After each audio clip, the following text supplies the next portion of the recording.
ইরানকে যেন অতিসত্বর জয়যুক্ত করে যাতে মুসলিম রাষ্ট্রকে আবার সবার উপরে যাতে তাদের মাথা উঁচু করে যেন বাঁচতে পারি, সেজন্য আমি আল্লাহর কাছে দোয়া। বর্তমান বিশ্বে বাংলাদেশের রাজনীতি এবং বর্তমান বিশ্বের যে পরিস্থিতি আমরা লক্ষ্য করছি, সেখানে দেখা যাচ্ছে ইসরায়েল, ইরান এবং আমেরিকা যুদ্ধের মাধ্যমে সারা পৃথিবীতে একটা সমস্যা সৃষ্টি হয়েছে। আসসালামু আলাইকুম ওয়া রাহমাতুল্লাহি তাআলা ওয়া বারাকাতুহু। নাহমাদুহু ওয়া নুসাল্লিমু আলা রাসূলিল কারীম।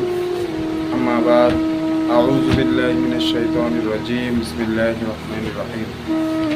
ওয়া'তাসিমু বিহাবলিল্লাহি জামিআন ওয়া লা তাফাররাকু ওয়াজকুরু নি'মাতাল্লাহি আলাইকুম ইয কুনতুম আ'দাআন ফাআল্লাফা বাইনা কুলুবিকুম ফাআসবাহতুম বিনি'মাতিহি ইখওয়ানা ওয়া কুনতুম আলা শাফা হুফরাতিন মিনান নারি ফাআনকাযাকুম মিনহা কাযালিকা ইউবাইয়িনুল্লাহু লাকুম আয়াতিহি লা'আল্লাকুম তাহতাদুন।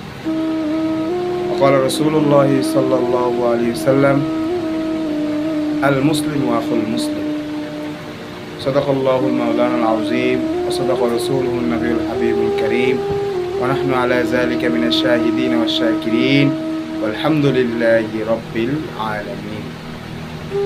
সুপ্রিয় দর্শক শ্রোতা, আমি হাফেজ মাওলানা মোহাম্মদ নুরুল ইসলাম আজকে আপনাদের সামনে যে বিষয়টি নিয়ে আলোচনা করতে এসেছি অত্যন্ত গুরুত্বপূর্ণ একটি বিষয়। সেটি হচ্ছে বর্তমান বিশ্বে বাংলাদেশের রাজনীতি এবং বর্তমান বিশ্বের যে পরিস্থিতি আমরা লক্ষ্য করছি, সেখানে দেখা যাচ্ছে ইসরায়েল, ইরান এবং আমেরিকা যুদ্ধের মাধ্যমে সারা পৃথিবীতে একটা সমস্যা সৃষ্টি হয়েছে। আর এখানে দুটি পক্ষ দাঁড়িয়েছে, একটি হচ্ছে ইসরায়েলের পক্ষ নিচ্ছে, আরেকটি হচ্ছে ইরানের পক্ষ নিচ্ছে। অত্যন্ত দুঃখজনক একটি বিষয় যে আমরা মুসলিম হয়ে আমরা অনেকেই ইসরায়েলের পক্ষ আমরা তাদেরকে সমর্থন করছি, কিন্তু ইরানকে সমর্থন করছি না। কারণ ইরানে হচ্ছে শিয়া মুসলিম, শিয়াদেরকে আমরা মুসলমান মনে করি না। কারণ তারা যে বিষয়গুলো কিছু বাড়তি ইসলামের যে বিষয়গুলো রয়েছে মৌলিক বিষয়, সেখান থেকে কিছু বাড়তি যে আকীদা, যে বাড়তি কিছু তারা পালন করে, এটা আমাদের জন্য সেটা তাদের সাথে আমাদের দ্বন্দ্ব রয়েছে। তো এই কারণে আমরা আসলে ইরানকে আমরা সমর্থন করতে চাই না। কিন্তু দেখুন, আপনি যদি রাজনীতিক হিসাব করতে যান অথবা ভবিষ্যৎকে আপনি যদি কল্পনা করেন, ভবিষ্যতে মুসলিম রাজনীতি বা মুসলিম একটা কমিউনিটি কিভাবে তারা ধ্বংসর পক্ষে তারা সমর্থন করে যাচ্ছে এবং ইসলামকে ধ্বংস করার জন্য তারা যে ষড়যন্ত্র করছে, মুসলমানদেরকে ধ্বংস করার জন্য তারা যে ষড়যন্ত্র করছে, সেই ষড়যন্ত্র আমরা সেটা অনেকেই বুঝতেছি, আবার অনেকেই বুঝতেছি না। ইসরায়েল চাচ্ছে যে কোনো মুসলিম রাষ্ট্রে কোনো ধরনের অস্ত্র, কোনো ধরনের পারমাণবিক বোমা, কোনো ধরনের মিসাইল, এগুলো যাতে কোনো মুসলিম রাষ্ট্রের কাছে না থাকে। কারণ যদি থাকে তাহলে এটা ইহুদি রাষ্ট্র বা অন্যান্য ধর্মাবলম্বীদের জন্য হুমকি স্বরূপ বলে ওরা মনে করে। সেজন্য কোনো মুসলিম রাষ্ট্র যাতে এই কাজগুলো যাতে করতে না পারে, মাথা উঁচু করে যাতে দাঁড়াতে না পারে, সেজন্য ইসরায়েল, আমেরিকা বা অন্যান্য ইহুদি রাষ্ট্রগুলো সবসময় ষড়যন্ত্রে লিপ্ত থাকে যে মুসলমানদের সাথে কীভাবে দ্বন্দ্ব সৃষ্টি করা যায়, মুসলমান যাতে আরব রাষ্ট্র যাতে পরস্পর দ্বন্দ্বে লিপ্ত থাকে, সংঘাতে লিপ্ত থাকে, যুদ্ধে লিপ্ত থাকে। সেটাই হলে তাদের জন্য কি হয়, ভালো হয়।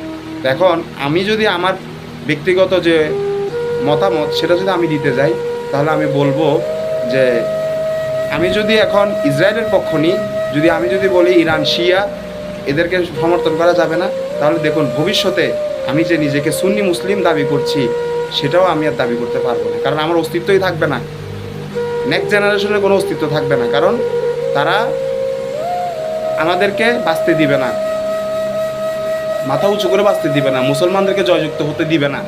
তো ইরান দেখেছি আমরা, তারা শিয়া মুসলিম হলেও ফিলিস্তিনের যে মানুষের উপরে যে অত্যাচার হয়েছে তারা সেটার বিরোধিতা করেছে, তারা তাদের পক্ষে দাঁড়িয়েছে, ইসরায়েলের সাথে যুদ্ধ করেছে, তারপরে বিভিন্ন এই যে সিরিয়া বলেন, আফগানিস্তান বলেন, যেখানে মুসলমানরা নির্যাতিত হয়েছে, তারা ইরান সবসময় তাদের পক্ষে ছিল আর ইসরায়েলের বিপক্ষে ছিল।